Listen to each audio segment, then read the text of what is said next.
Hey everybody, just wanted to give you an update on Idalia. We are down in Alabama, currently making our way down to the Gulf Coast. Should be there by tonight and have about a day ahead of the storm system moving in. Be able to scout locations down there and whatnot. But we're about halfway through our drive out in the park area near Birmingham, Alabama now. So get the sounds of some nature and some people mowing and airplanes flying overhead. But we'll get through this on the fly and give you some updates on what's happening since our update yesterday. So looking at the National Hurricane Center, it's still down just off the eastern area of the Yucatan Peninsula of Mexico there. The pressure has dropped a little bit. It's down to 990 millibars now, and the forward speed's picked up a little bit. It was moving pretty slow yesterday. It became stationary overnight. Now it's moving north. It looks like at 8 miles per hour. Maximum sustained winds are up to 65 miles per hour, so it's about 10 miles per hour shy of being officially a hurricane, but it'll get hurricane status later today. So we'll go in and look through a few things, starting with the visible satellite. Again, Idalia is right down in here. Got some convection, still getting organized. It's been undergoing some shear yesterday, so it didn't really take off and blow up just yet. But once it gets north, some of that shear will weaken. It's over exceptionally warm waters in the Gulf of Mexico there, so they're definitely above normal. And as this develops and comes up into Florida, it still looks to track maybe up in that general vicinity and turn off to the northeast as we get into Wednesday and Thursday coming up the coast. And then we've got Franklin, which became a major hurricane out here. You can see the eye right there in the center.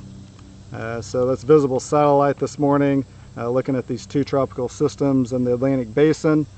If we go over and look at a couple other things with this developing hurricane, the latest forecast track now, you can see like we were talking about in yesterday's outlook, that the forecast models have continued to trend stronger with this storm. 2 days ago we were looking at some of the forecast trends, and I'll show you those here in a minute, but it was showing maybe a tropical storm, then up to maybe category 1. Yesterday a couple of the models were getting up to category 2 strength. Now we've actually got a couple that are showing category 3, so major hurricane. You can see that here where 7 a.m. Wednesday up here, this little icon here with the M in it, that's category 3 or stronger hurricane. Right now they're forecasting it's bumped up to a category 3 now with 115 mile per hour winds at landfall. So still anywhere inside this cone here, you live inside this cone, so that means Tampa, you're not out of the woods just yet. But most likely the storm will pass maybe a little bit west of Tampa, but with it passing to the west of Tampa, it's going to push a lot of water up into that bay, so they'll still be under the threat for some storm surge and inland flooding there right along the coast. And then if you remember Ian last year, it was forecasted to come up into the Tampa area, but it shifted about 60 miles to the south there and actually came up into the Fort Myers and Punta Gorda area. So definitely keep an eye. It's kind of trending maybe back a little bit more to the east. So if you live right along the coast there, eastern coast of the Florida Panhandle, western and northwest Florida there, definitely keep an eye out over the next definitely day or so as this storm develops, because eventually it's expected to go under a rapid intensification, probably bomb out either later today or tonight.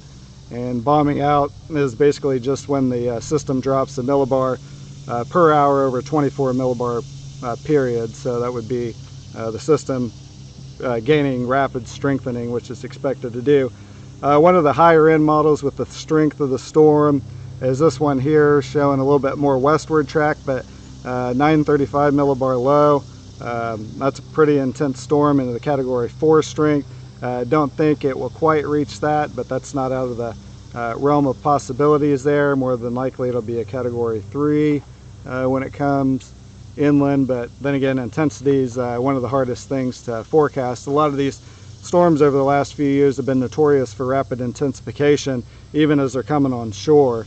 Harvey was that way, Ida was that way, Ian was that way, Michael was that way, so definitely could be a little bit stronger than a Category 3 at landfall. So this was the NAM model from this morning, 7 a.m., showing a daytime landfall Wednesday. Some of the other models are a little bit faster, where they're showing Tuesday night and the Wednesday morning, but the brunt of the wind should be coming in around daybreak Wednesday morning and then lifting up. So if we back this up, kind of see it's developing out of this frame here, and then Tuesday through the day starts taking that northeastward turn, comes into the armpit of Florida there, at least on this model run with this track, and then goes up the southeast coast there and comes back offshore possibly Thursday night. So that's one of the tracks, one of the solutions. Again, that's the NAM model coming in there. Now let's look at the intensity. So these are all the different model runs showing the different intensity. These have been trending up. A couple days ago when we were looking at them, a lot of these models, this green down here is tropical storm, Category 1 strength here, and the yellow. Orange is Category 2, Category 3 up here in kind of the reddish pink. So some of these models, each line's a different model run. A lot of them were kind of showing this peak up in here, and then they started trending up a little bit more to the Category 1. Then yesterday, a couple of them were coming up into the Category 2. Now you can see a couple of them are almost coming up into this low-end Category 3. So if this trend continues with these model runs, then we definitely will see a pretty strong major hurricane, probably up here in the Category 3 strength, maybe even Category 4. So definitely, if you live in Florida, keep an eye on that. Another thing we'll take a look at really quick before we get back on the road is the tracks. So these are the model ensembles. The shorter out in the time period it goes, the more closer these lines are together. So then again, this is each individual model plotting out a track. So you can see that they've come into better agreement than they were yesterday. These, you can't really see them, 24 hours out. The center's down here, 24 hours out, 48 hours out in here. So here in about 2 days, that's 2 days, 1 day, it'll be coming up here into the Florida coastline area as probably a major hurricane.